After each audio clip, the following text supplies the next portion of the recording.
like a carnival atmosphere. You got your ice cream there. I'm sure it's very cheap. Shall I have an ice cream?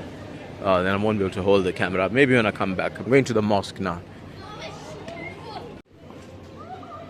Souk, some selling going on here. Local people.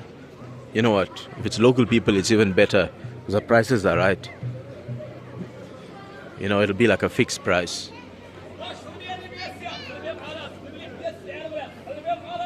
Again, I turn the camera away. You know, because I know the ladies especially won't like it to be on the camera. Now there's some jalaba, women's jalabas, and I'm hoping some girls as well they're selling. But they're saying the price not in dirhams. They're doing it in I think it's rial or some other form of like money counting or currency that they used to use in the past.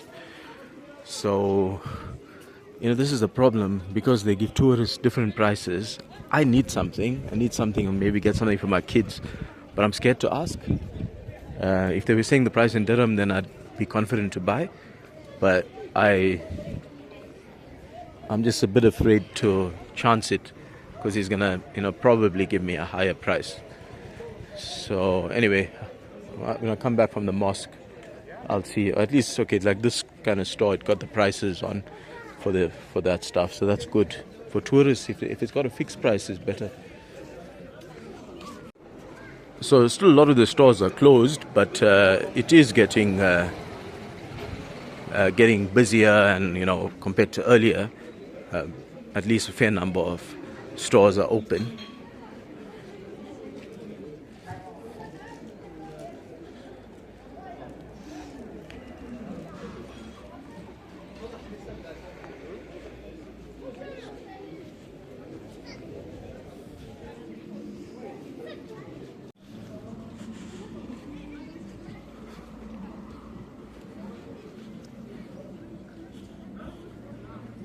This was a carpet shop I came to earlier.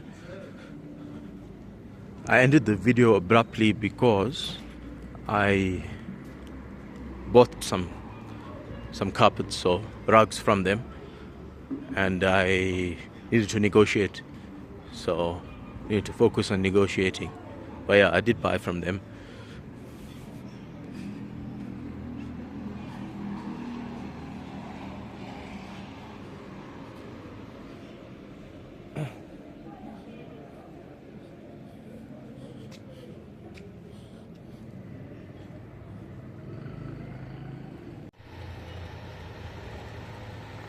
Somali Masjid in Ouarzazate, Morocco.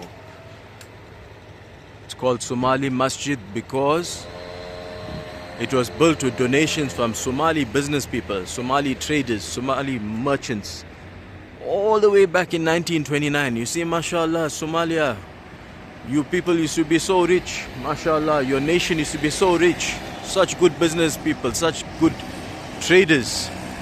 Alhamdulillah, Rabbil Alameen. May Allah give Somalia this honor again. You know, you even located in somewhere so strategic, your country, that you were coming so far to do business.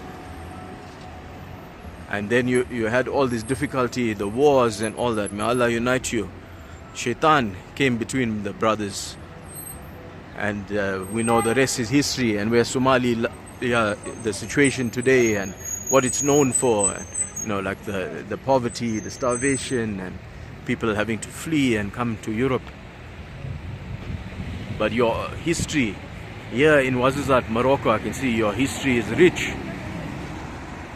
Your history is one of business, that to the point that you didn't only donate for masajid in Somalia, but so far away in Ouarzazate you donated for a masjid in 1929, and the King of Morocco recognized you and even named it Somali Masjid long after. You all didn't ask for it to be named Somali Masjid, or your ancestors didn't ask for it. The king decided later on to name it the Somali Masjid, commemorating those people who built the mosque.